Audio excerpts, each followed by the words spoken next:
नमस्कार, आवाज समाचार देख रहे हैं आप और आपके साथ मैं हूं स्मिता रिशाल। वक्त हो गया 4 बजे की तमाम अहम और बड़ी खबरों का, जिस पर करेंगे नजर। लेकिन उससे पहले नजर इस वक्त की हेडलाइंस पर। बाजार में तेजी का जोश बरकरार। सेंसेक्स निफ्टी रिकॉर्ड ऊंचाई पर बंद। सेंसेक्स 418 और निफ्टी 140 अंक उछला। मिड स्मॉल कैप में तेजी। रसोई गैस और फर्टिलाइजर सस्ती करने के लिए किरिट पारिक कमेटी ने सुझाया फॉर्मूला। हमसे एक्सक्लूसिव बातचीत में किरिट पारिक ने कहा, अधिकतम कीमतें घटाना जरूरी। डिंग कंट्रोल करने पर ही कई अहम बात की। हवाई सफर में नहीं ले पाएंगे 5G इंटरनेट का मजा। रनवे के दोनों तरफ 2 किलोमीटर तक सेवा नहीं देने के लिए टेलीकॉम विभाग ने दिया आदेश। बिल्किस बानो ने दोषियों की रिहाई को सुप्रीम कोर्ट में दी चुनौती। केस की समीक्षा के बाद लिस्टिंग करने की कोर्ट ने कही बात। गुजरात में दूसरे चरण के चुनाव प्रचार के लिए आज बीजेपी का महाचुनावी प्रचार अभियान। गृह मंत्री अमित शाह, जेपी नड्डा, राजनाथ सिंह की कई जनसभाएं।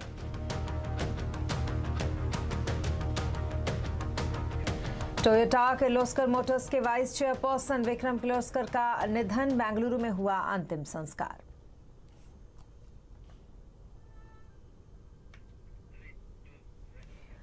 और बुलेटिन की शुरुआत मार्केट से करेंगे। मार्केट में बुल का जोश हाई है। बाजार में लगातार 7वें दिन भी तेजी का जोश बरकरार है। हफ्ते के तीसरे दिन सेंसेक्स निफ्टी रिकॉर्ड ऊंचाई पर बंद हुए।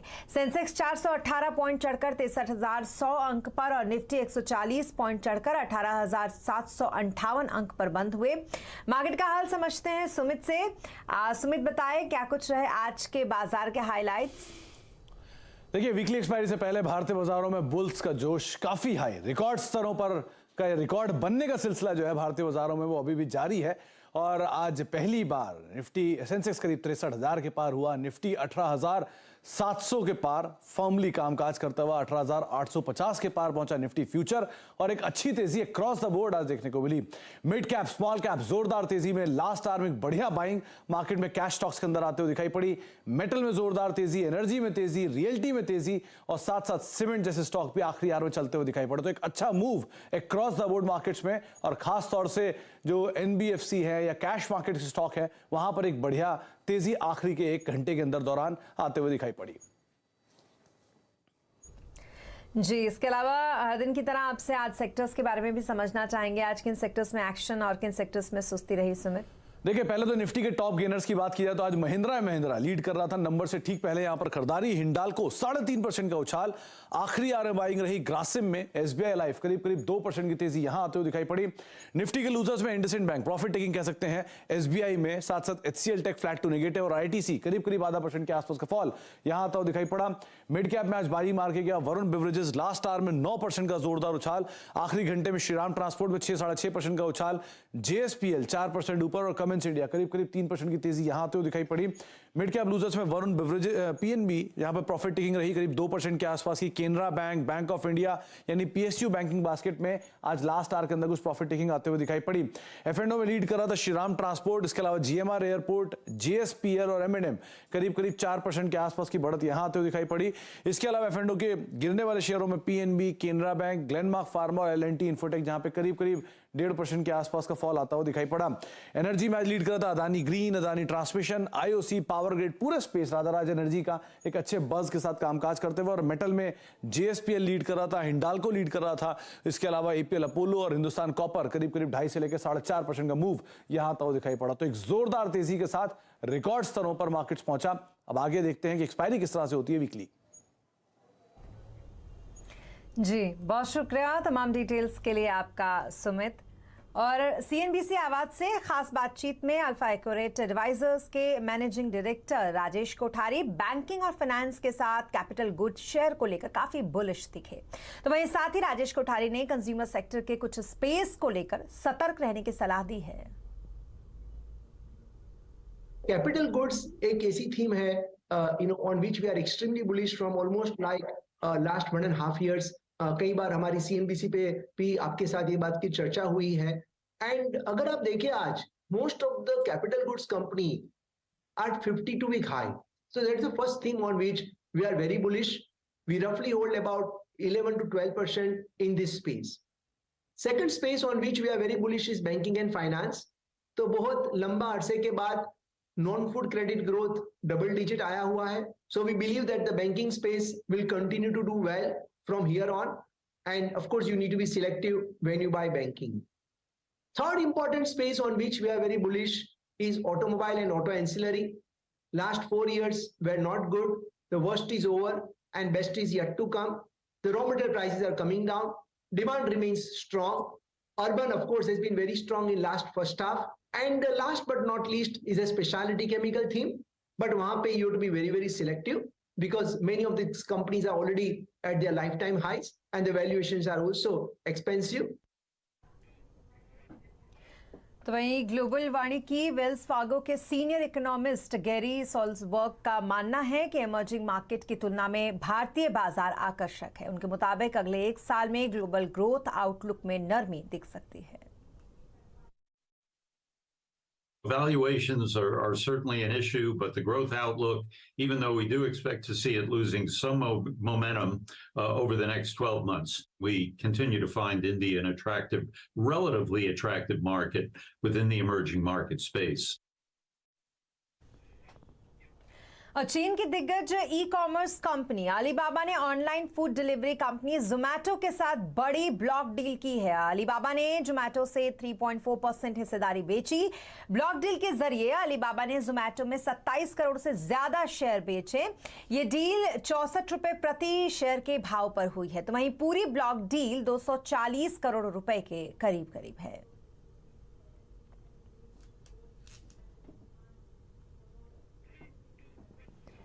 किरीट पारेख कमेटी ने गैस कीमतों पर पेट्रोलियम मंत्रालय को अपनी रिपोर्ट सौंप दी है. रसोई गैस और फर्टिलाइजर को सस्ते में गैस मुहैया कराने के लिए किरीट पारेख कमेटी ने गैस की अधिकतम कीमत घटाने की सिफारिश की. सीएनबीसी आवाज के साथ एक्सक्लूसिव बातचीत में उन्होंने कहा कि आगे चलकर गैस की कीमतों को पूरी तरीके से डी कंट्रोल करने की जरूरत है. आज अपनी रिपोर्ट सौंपने के बाद हमारे सहयोगी लक्ष्मण रॉय से किरीट पारेख के साथ खास बातचीत उन्होंने की. आप भी सुने.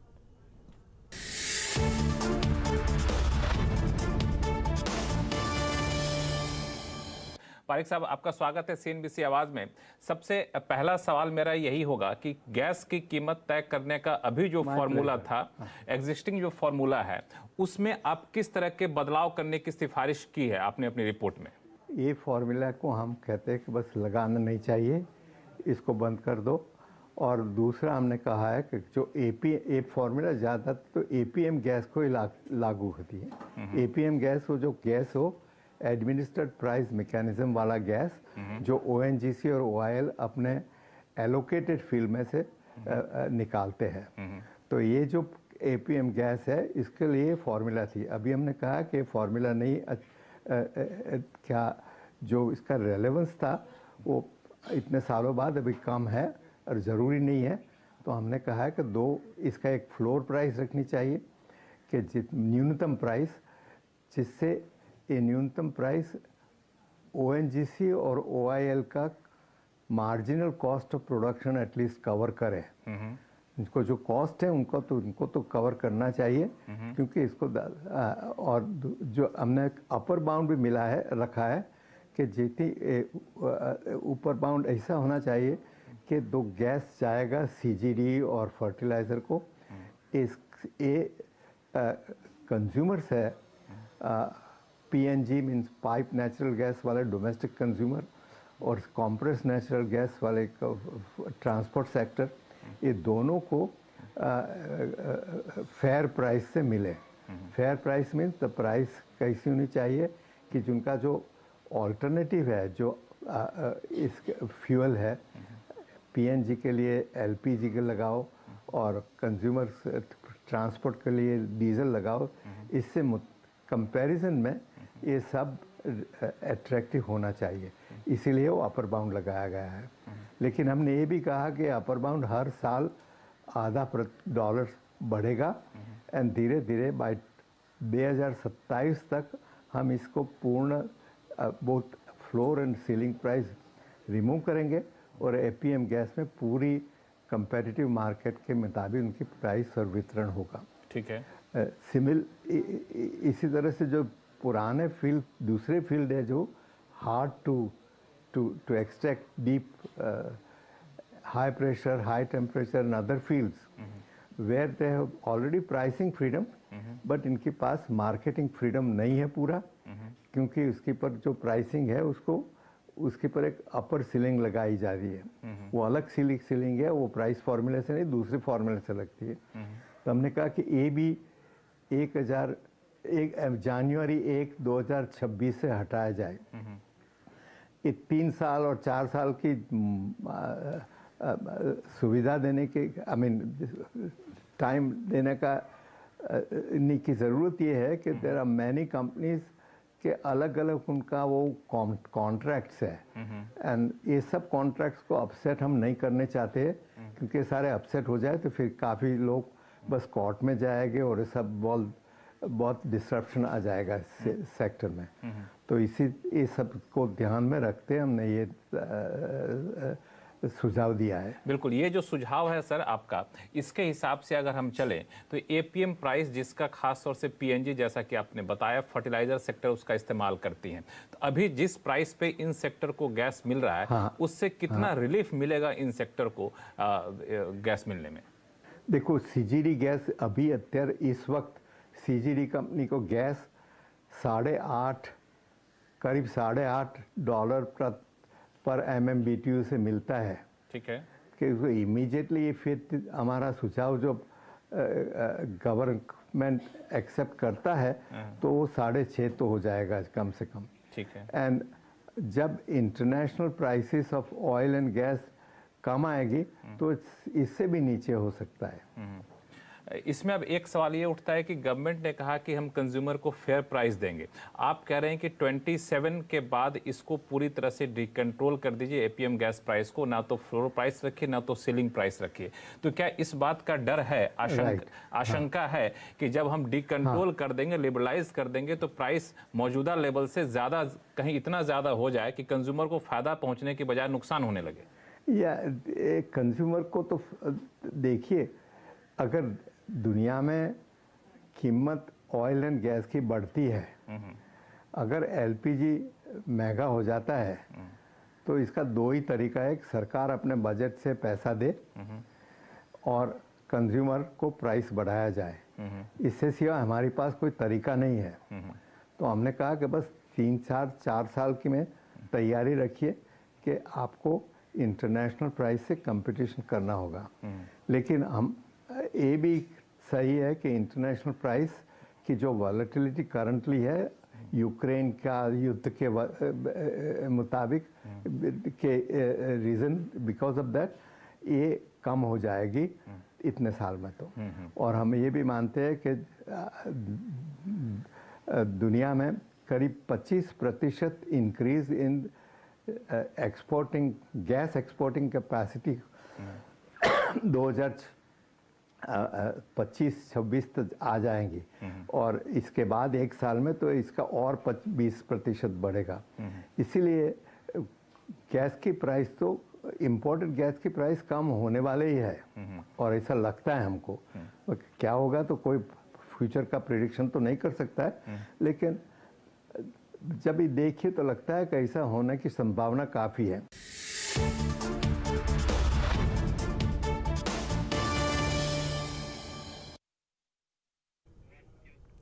और अगर आप हवाई जहाज से सफर करने वाले हैं तो आप 5G सेवा का मजा नहीं ले पाएंगे। दरअसल कल दूरसंचार विभाग ने टेलीकॉम कंपनियों को रनवे के पास 5G सेवा बंद करने के निर्देश दिए हैं। इस खबर पर ज्यादा डिटेल के लिए हमारे साथ हैं असीम मनचंदा। असीम, क्या कुछ है ये पूरा मामला? दूरसंचार विभाग ने ऐसे निर्देश आखिरकार क्यों दिए? देखिए, टेलीकॉम कंपनियों ने देश में 5G सर्विसेज का रोल आउट करना जो है शुरू कर दिया है, और कुछ कंपनियों ने एयरपोर्ट्स के ऊपर भी अपने सर्विसेज देनी जो है वो शुरू कर दी है। लेकिन खासतौर पे कि इनका इंटरफेरेंस जो है वो प्लेन के साथ आ रहा है, खासतौर पे कि जो प्लेन का अल्टीमीटर है उसके साथ इन 5G सर्विसेज का काफी इंटरफेरेंस जो है वो देखने को मिला है। तो ऐसे में जो सरकार है उसने टेलीकॉम कंपनियों को निर्देश दिए कि आप जो है 5G सर्विसेज है वो रनवे के दोनों ओर 2 किलोमीटर और रनवे के दायरे के 200 मीटर के अंदर आपसे 5G सर्विस देना जो है बंद कर दीजिए, तो इससे टेलीकॉम कंपनियों के ऊपर काफी प्रभाव जो है पड़ेगा। जिन टेलीकॉम कंपनियों ने अपनी सर्विसेज ऑलरेडी वहां पर शुरू कर दिया, उनको फिलहाल ही अपनी सर्विसेज जो है बंद करनी पड़ेगी। और खासतौर पर जो सरकार है उसने डीजीसीए को निर्देश दिए कि आप अपने जितने भी प्लेन्स हैं उनके अल्टोमीटर्स को अपग्रेड जो है वो कीजिए।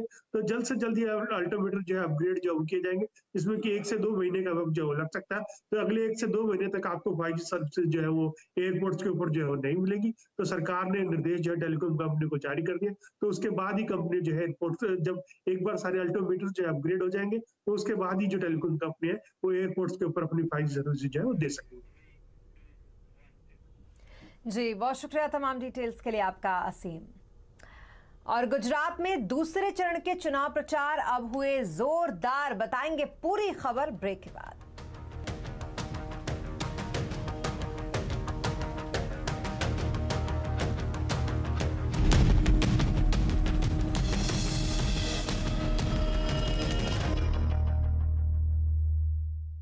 और ब्रेक के बाद एक बार फिर आपका स्वागत है और अब बात चुनावी दंगल की।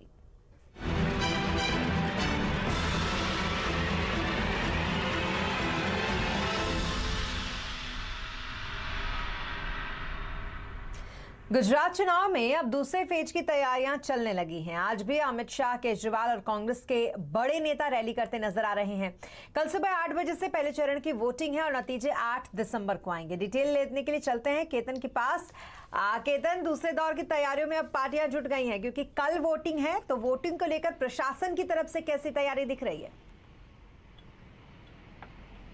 देखिए, प्रशासन ने पूरी तैयारियां कर ली है। पहले चरण में सौराष्ट्र, कच्छ और दक्षिण गुजरात में वोटिंग होनी है, यानी कि 19 जिले में मत पड़ेंगे और कम से कम पूरी की जितने भी कलेक्टर हैं 19 जिले के, उन्होंने ईवीएम मशीन समेत जो चुनावी सामग्री है वो एम्प्लॉयज़ को दे दी है और कुल 1,06,000 चुनावी कर्मचारी है वो पूरे पहले चरण के मतदान को अंजाम देंगे। वहीं दूसरी ओर 2,40,00,000 है वो मतदाता है पहले चरण में। और हम बता दें कि कुल 39 पार्टियां मैदान में हैं। हम तो भाजपा, कांग्रेस, आम आदमी पार्टी के नाम जानते हैं, लेकिन 39 पार्टियां हैं और 778 उम्मीदवार है। तो जितने भी मतलब दूर दराज गांव तक भी आज शाम तक सारे के सारे जो चुनावी एम्प्लॉयज़ है वो पहुंच जाएंगे और कल सुबह 8 बजे है वो वोटिंग शुरू हो जाएगी। जहां दूसरे चरण का वोट 5 तारीख को डालना है, वहां पर भी अब पूरे के पूरे बड़े नेता है वो चुनाव का दौर जारी है। तो हम कह सकते हैं कि अब कुछ घंटे के बाद पहले चरण का वोटिंग शुरू हो जाएगा। जी, बहुत शुक्रिया तमाम डिटेल्स के लिए आपका केतन। और वहीं दूसरी तरफ गुजरात चुनाव के अलावा दिल्ली में एमसीडी का चुनाव है और दिल्ली एमसीडी चुनाव से पहले केंद्र सरकार ने जहां झुग्गी वहीं मकान का दांव चला है। केंद्रीय मंत्री हरदीप सिंह पुरी ने एक प्रेस कॉन्फ्रेंस करके बताया कि दिल्ली के कई इलाकों में झुग्गी के बदले मकान देने की योजना पर काम चल रहा है, जिससे करीब 10 लाख लोगों को फायदा होगा। उन्होंने कहा कि जो अनियमित कॉलोनी है उनमें पीएम उदय योजना के तहत 50 लाख नागरिकों को लाभ मिलेगा। कि दिल्ली की 2 करोड़ की आबादी में जहां झुग्गी वहीं मकान, 10 लाख लोग बेनिफिट करेंगे। प्राइम मिनिस्टर प्रधानमंत्री उदय स्कीम में 50 लाख, लैंड पूलिंग में 75 लाख और जो डीडीए कॉलोनीज में लोग रहते हैं सबकी रीडेवलपमेंट, जो ग्रुप हाउसिंग सोसाइटीज में रहते हैं सबकी रीडेवलपमेंट, ये ऑलरेडी काम एडवांस स्टेज पे है। तो हमने ये निर्णय कर लिया कि एमसीडी चुनाव के इमीडिएटली बाद हम केंद्रीय सरकार और हमारे जो इलेक्टेड रिप्रेजेंटेटिव्स हैं, हम इस बात को आगे बढ़ाएंगे। 2002 गुजरात दंगों की पीड़िता बिल्किस बानो ने सुप्रीम कोर्ट में रिव्यू पिटीशन दायर की है। बिल्किस ने 13 मई को सुप्रीम कोर्ट के आदेश पर दोबारा विचार करने की मांग की है। इस आदेश के आधार पर बिल्किस से सामूहिक बलात्कार और उसके परिवार के सदस्यों की हत्या के दोषी रिहा हुए थे। इस मामले को आज चीफ जस्टिस के सामने रखा गया। उन्होंने इस पर विचार करने के केस को उचित बेंच के सामने लाने का आश्वासन दिया। 13 मई को सुप्रीम कोर्ट के जस्टिस अजय रस्तोगी और विक्रमनाथ की बेंच ने एक दोषी राधेश्याम शाह की याचिका पर फैसला सुनाते हुए कहा था कि उसे सजा 2008 में मिली थी, इसलिए रिहाई के लिए 2014 में गुजरात में बने कड़े नियम लागू नहीं होंगे, बल्कि 1992 के नियम लागू होंगे। गुजरात सरकार ने 15 अगस्त को इसी आधार पर 14 साल की सजा काट चुके 11 लोगों को रिहा कर दिया था। और अब बात टोयोटा किर्लोस्कर मोटर के वाइस चेयरमैन विक्रम किर्लोस्कर की, जिनका हार्ट अटैक से कल निधन हो गया। उनकी उम्र 64 साल थी। टोयोटा के कारोबार को भारत में लाने का श्रेय किर्लोस्कर को जाता है। भारत में ऑटो उद्योग के बड़े चेहरे में से एक किर्लोस्कर का जन्म नवंबर 1958 में हुआ था। MIT से मैकेनिकल इंजीनियरिंग करने के बाद उन्होंने अपने घर के कारोबार को संभाला और भारत में ऑटो इंडस्ट्री को नई ऊंचाइयों पर उन्होंने पहुंचाया।